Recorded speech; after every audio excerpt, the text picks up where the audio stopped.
Ilang linggo nang makulimlim dito sa EG. Oh. Ngayon lang medyo bumagsak yung ulan, pero hindi ganun kalakas, parang ambul lang. Pero nabasa yung lupa. Hindi naman ganun kalakas yung ulan. Kaya ito, paggabi na ngayon. Pero gagawin namin ni Leslie, lalakihan lang namin yung bibinhihan namin doon, yung binhihan namin ng mga halaman doon.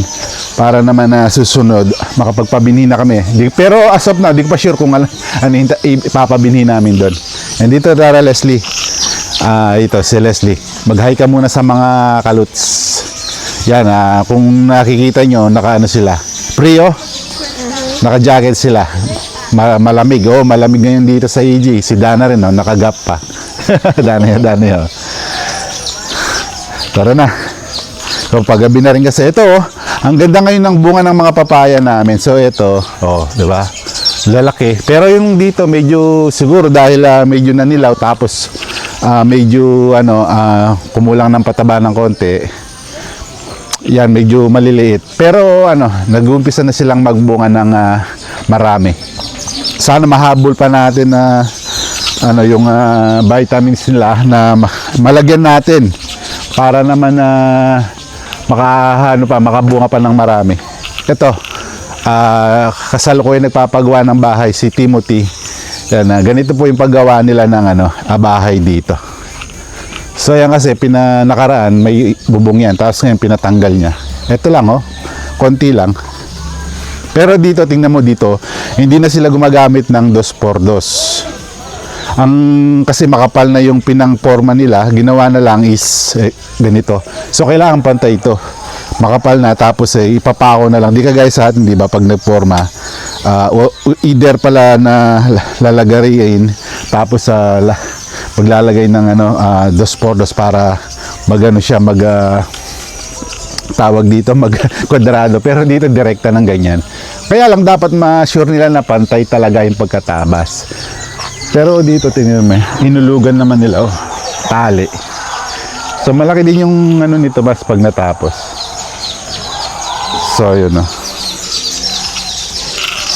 nakakaluwag na si Timothy.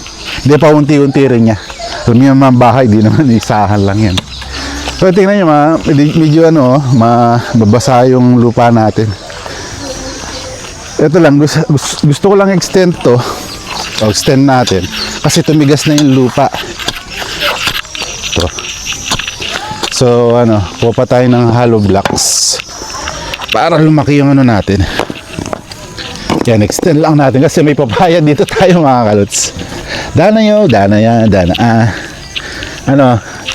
Ano masasabi nyo guys? Prio? Dana yo. Extend lang natin, palakihin natin hanggang dito. Total may papaya kasi doon. Sayang lang yung mga santol dati medyo natuyo nakaraan, kaya dito tumubo. Diretso na natin dito. Yan. Kulang pa to. Ito yung ibang hollow blocks doon, pinagawa ni Madam Kang sa kanilang kitchen. Ilan pa? Paltamas, no? Tingnan yung mga hollow block nila dito mga kaluts. Di ba? Hindi pantay yung proportion ng butas na walang tagusan sa baba. Di ba?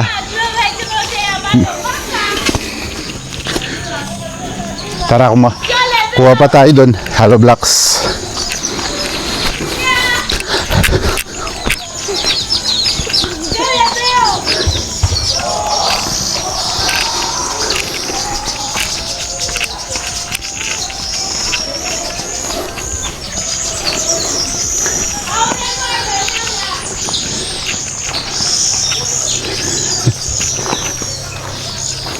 Yung lang, yung mga sira-sira kasi gagamitin nila yung iba.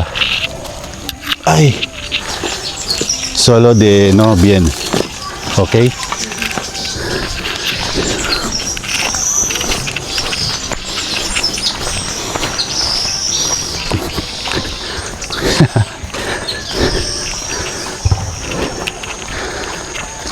Naalala ko pa dati nung panahon na ilang buwan.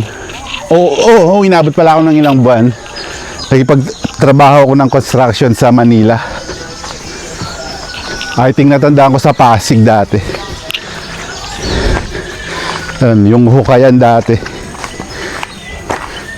Yung maglalagay ng poste. Yan, nag-labor tayo dati. Kaso, yung pwede na rin naman to. Ganyan na. Ari!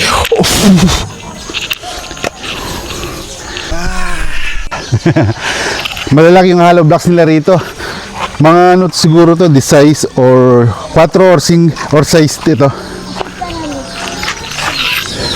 5 o size. Size? Este? Size? ¿Cuánto este? 6 o 5? ¿Qué cosa es esto? Este, talla. Sí, este.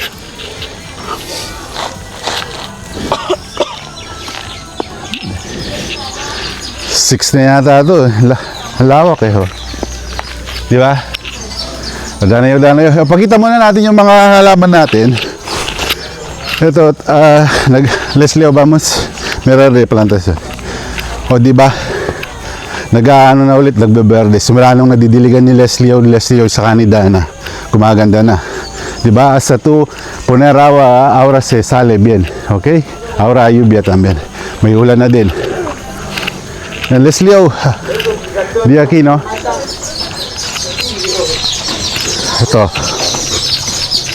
Ito yung mani, ang bilis lumaki nakaraan, di ba? Nasa pa lang, nasa lupa. Oo.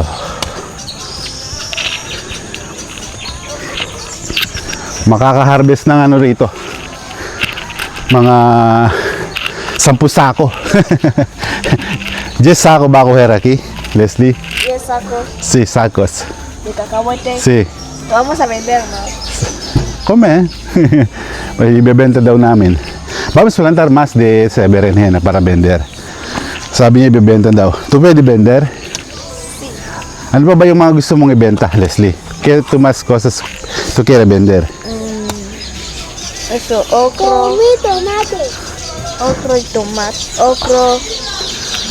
Eso, Este tipo, itong klaseng okra.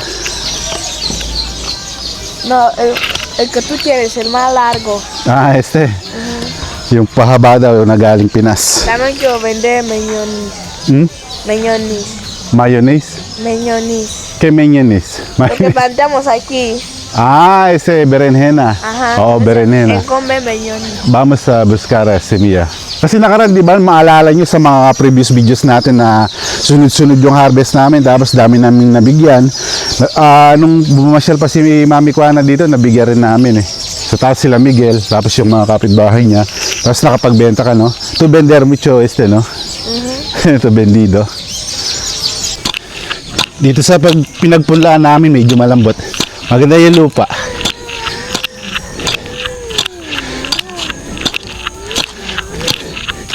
Ang problema lang kasi dito, mga kalus, pag bumili ka sa fertilizer, yung fertilizer na dumi ng baka, kasi di makakapasok yung sasakyan. Doon siya, sa pinakataas pa doon, magbubuhat. So walang maipagdadump doon. Unti-untiin yun. Kaya pwede lang bumili dito sako-sako. Di kagaya kay Lido na marami yan sa kanya.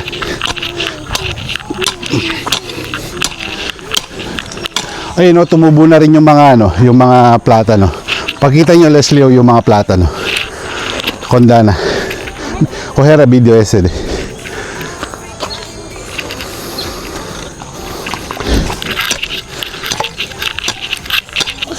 Yo tengo que hablar.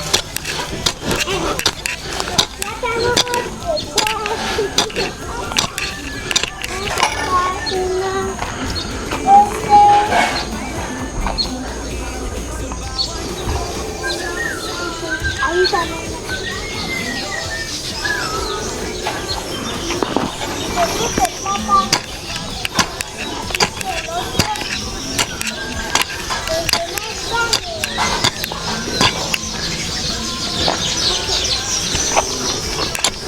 Na na na.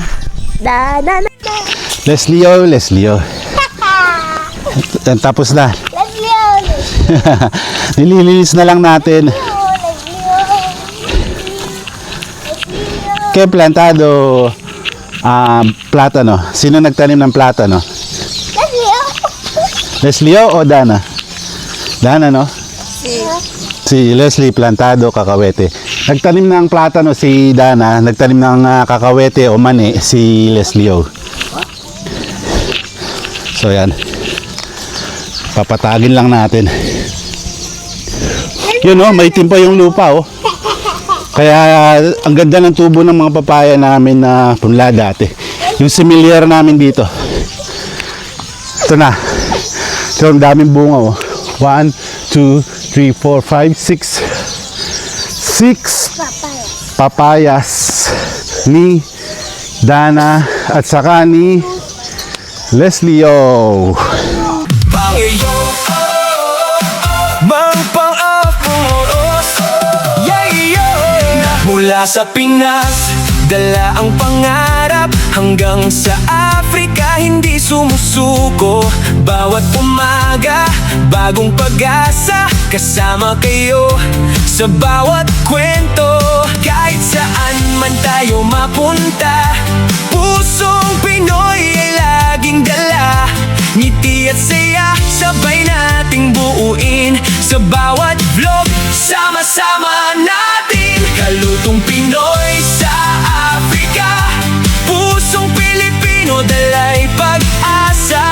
Luto, kwentuhan, tawanan at saya, kasama kayo sa bawat umaga. Kalutong Pinoy sa Afrika, pangarap ay sabay nating abutin pa. Kahit malayo ang ating bansa, puso'y nagkakaisa, pamilya na.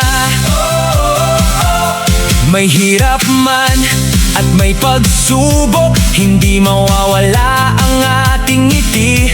Sa bawat pagkain, bawat lakbay natin, pagmamahal ang laging kapiling. Maraming salamat sa inyong suporta. Kayo ang lakas sa bawat simula, hanggang sa dulo hindi bibitiw.